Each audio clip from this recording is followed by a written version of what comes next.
Science and Technology Part 2 Class 9th 7th Topic Energy Flow in an Ecosystem. PowerPoint Presentation Part 1. In the chapter Energy Flow in an Ecosystem, the concepts involved are food chain and food web, the energy pyramid, the biogeochemical cycles, that is the cycles of carbon, oxygen and nitrogen. This entire syllabus we will cover in 2 PowerPoint presentations. Let us start.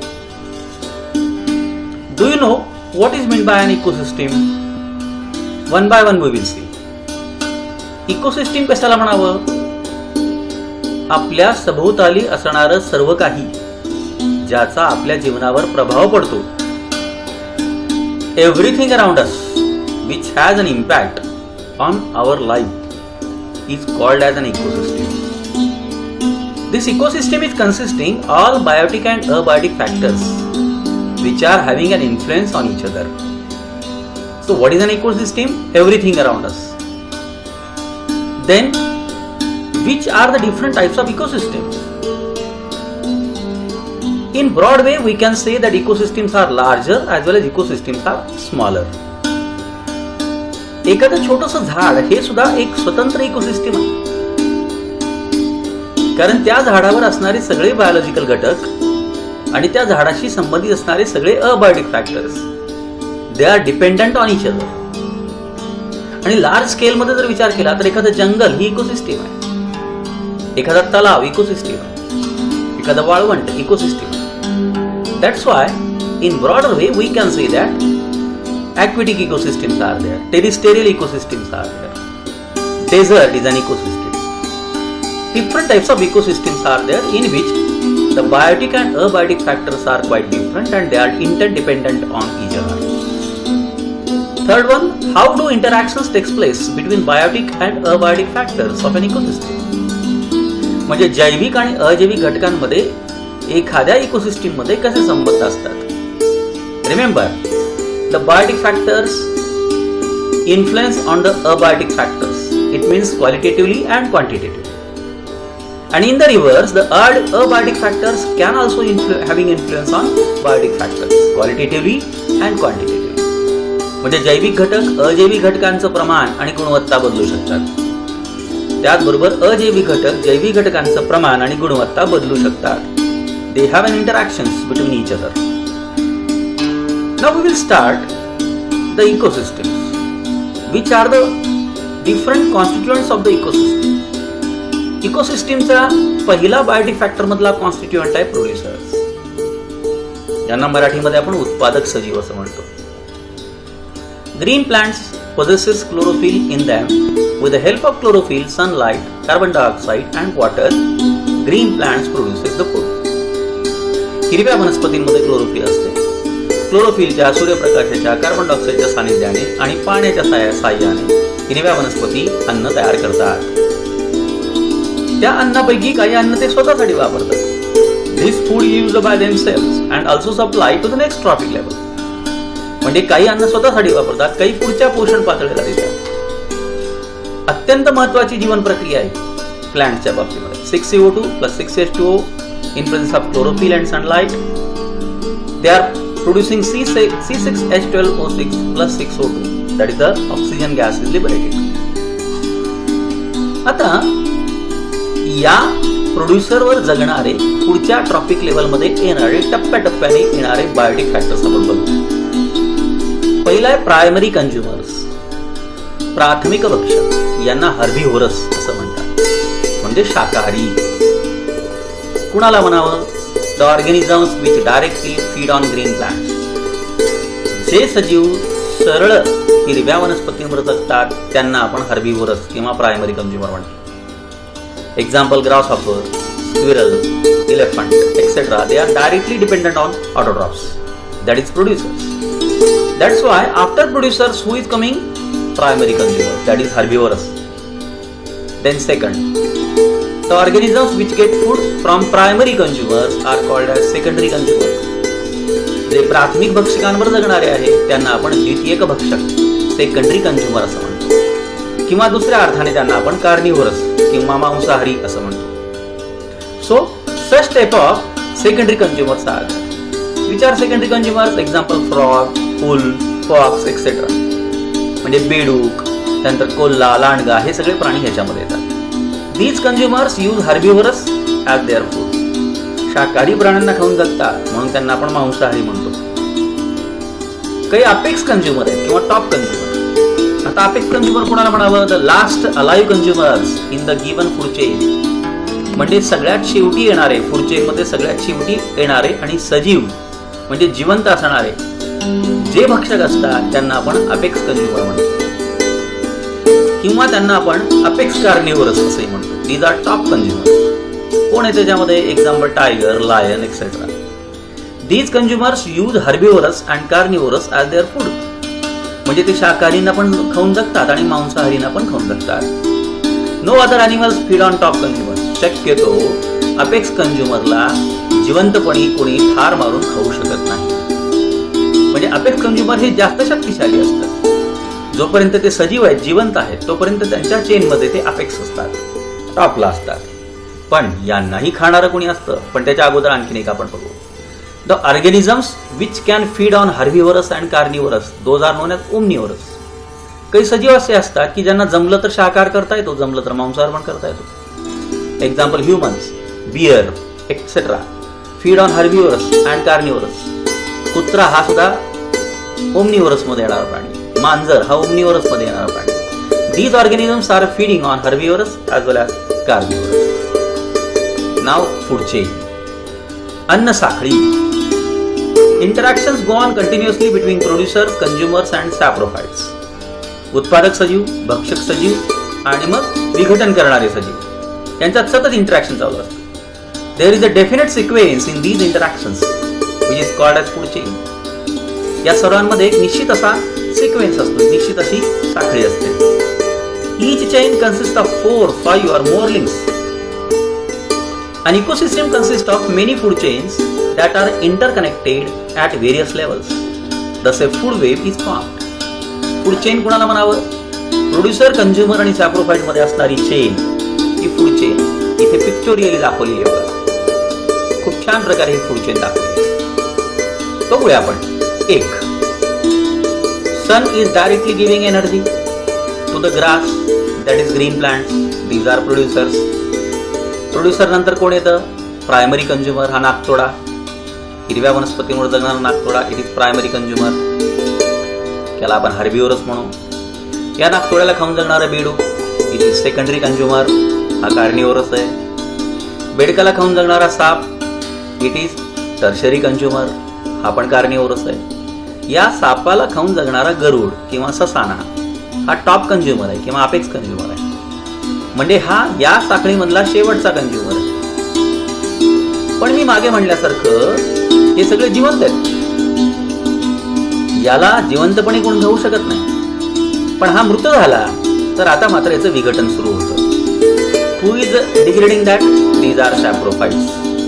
हे विघटक सजीव आहेत. Decomposition करतात मृत सजीवांचं आणि या मृत सजीवांच्या शरीरातले सगळे घटक पुन्हा पर्यावरणाला परत केले जातात. म्हणजे ही जी चेन आहे हे प्रोड्युसर, हे सगळे कंझ्युमर आणि हे saprophytes. This is the link between these and the food chain is continuously going on. Food chain नुसार फूड वेब बनतं. फूड वेब म्हणजे काय? आपण पहिल्यांदा फूड वेबच्या बाबतीमध्ये कन्सेप्ट बघू. When several food chains are intertwined with each other to form an intricate network. जेव्हा अनेक साखळ्या एकमेकांमध्ये जोडल्या जातात आणि एक गुंतागुंतीचं जाळं तयार होतं तेव्हा त्याला फूड वेब किंवा अन्न जाळे म्हणतात. Is the number of consumers in the food web fixed? Food web मध्ये असणाऱ्या कंझ्युमरची संख्या फिक्स असते का? नाही, ती कितीही बदलू शकते.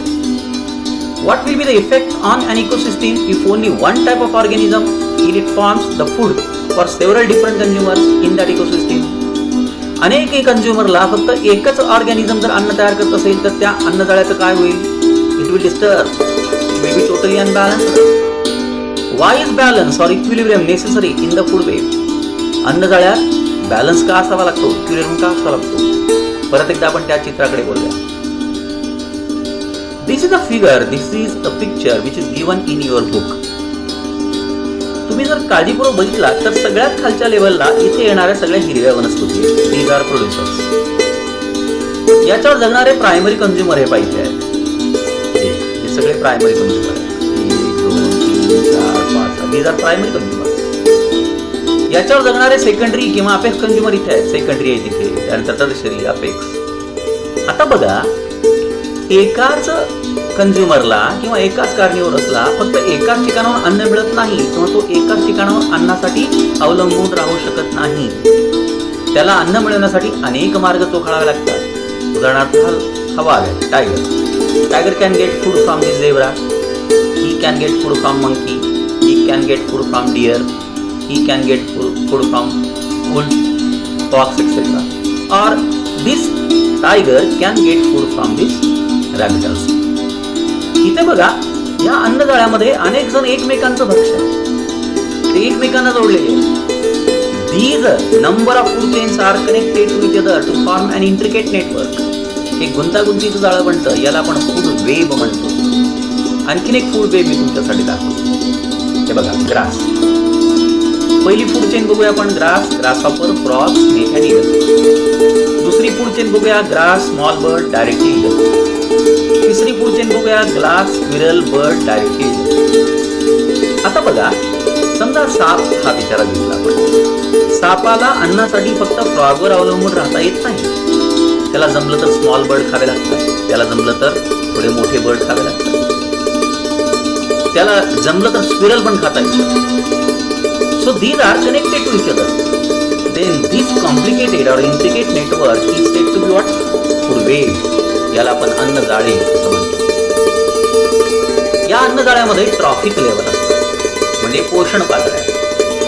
मी आता तुम्हाला सांगितल्याप्रमाणे each level in the food chain is called as a trophic level. A trophic level is the step at which the organism obtains its food in the chain. The amount of matter and energy gradually decreases from producers at lowest level to top consumers at the highest level. Trophic level कोणाला म्हणायचं? It is a level of food chain in which all organisms are similar. They are either producers, they are either herbivorous, they are either carnivorous, etc. And they are forming top level.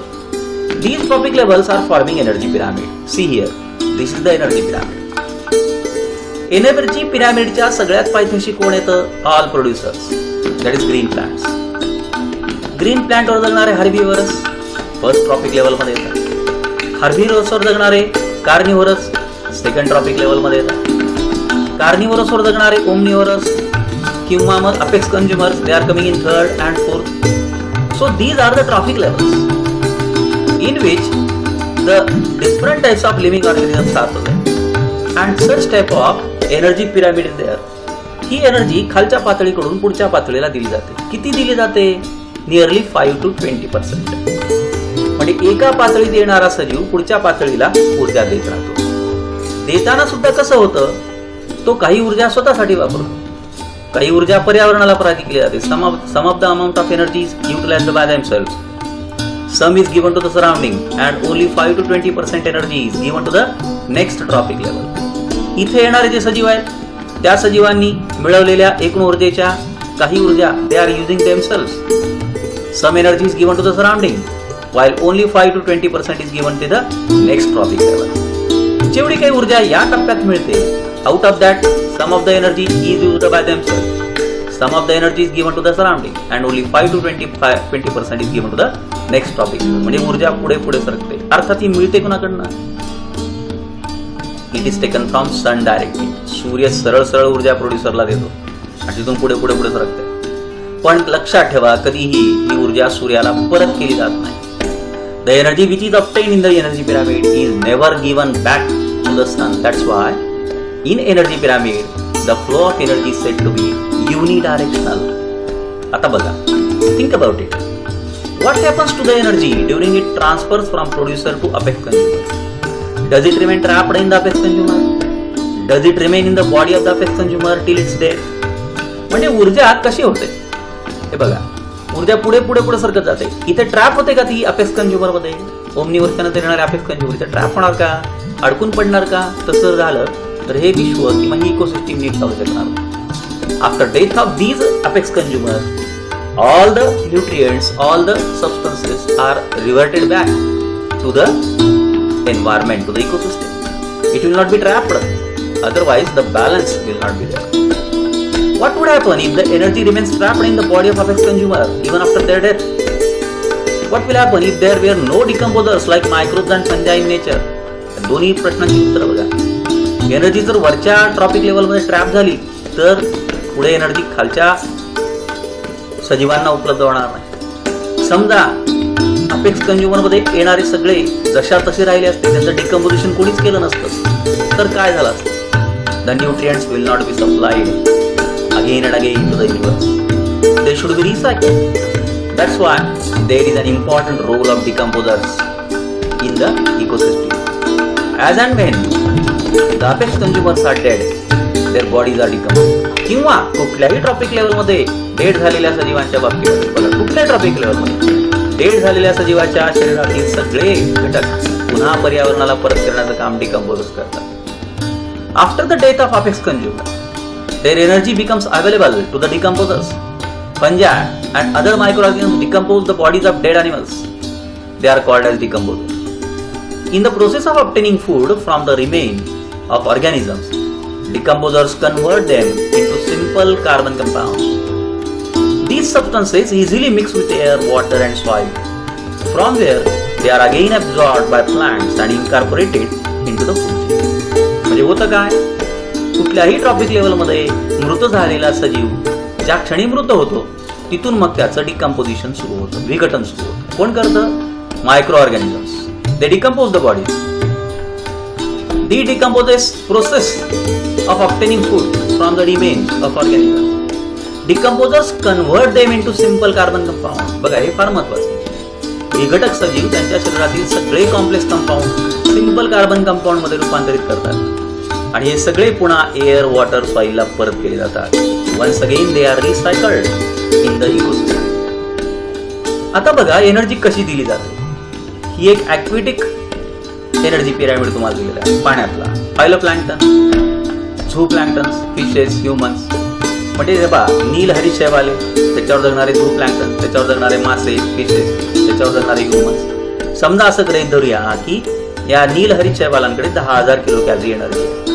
वर किती येते? 1,000 kilo calorie. That is 10%. यात 1,000 kilo कॅलरीवर जगणाऱ्या फिशेसना किती मिळते? 100 kilo calorie. That is 10%. या फिशेसवर जगणाऱ्या माणसांना किती मिळते? 10 kilo calorie. That is again 10%. म्हणून कोणत्याही एनर्जी पिरामिडमध्ये खालच्या टप्प्यात येणाऱ्या सजीवांचं प्रमाण हे सर्वाधिक पाहिजे, तर वरच्या टप्प्यात येणाऱ्या सजीवांचं प्रमाण सर्वात कमी. The apex consumer should be lesser in number than the producers. Why are the number of tertiary consumers, that is apex consumers, are always less than those of the other consumers? Apex कंझ्युमरची संख्या सर्वात कमी का असावी लागते? कारण ते पोषण पातळीच्या सर्वात शेवटच्या टप्प्यात. That's why they should be less. More clear इथं दिले पहा. समजा आपण असं गृहीत धरू की 50,000 पेंड्या गवत आहे, त्याच्यावर जगणारे 5,000 नागतोडे असायला पाहिजे. 5,000 नागतोड्यावर जगणारे 500 बेडूक असायला पाहिजे. 500 बेडकांवर जगणारे 50 साप असायला पाहिजे आणि 50 सापावर जगणारे 5 ईगल, 5 ससाणे, 5 गरुड असायला पाहिजे. हे 10% वर कमी होतात. इथे तुम्ही बघा, कुठल्याही ट्रॉपिक लेवल मधली संख्या जास्त वाढून चालत नाही. समजा स्नेक वाढले तर फ्रॉग कमी होतात. फ्रॉग कमी झाले, ग्रास हापर वाढतात. ग्रास हापर वाढले तर ग्रास कमी होतात. It means in every tropic level, the number of organisms must be maintained. Then and then only the ecosystem must be maintained. In this PowerPoint presentation, we have seen how the energy pyramid takes place. In the next PowerPoint presentation, we have to think about how the nutrient cycles are carried out, how they are working. Thank you.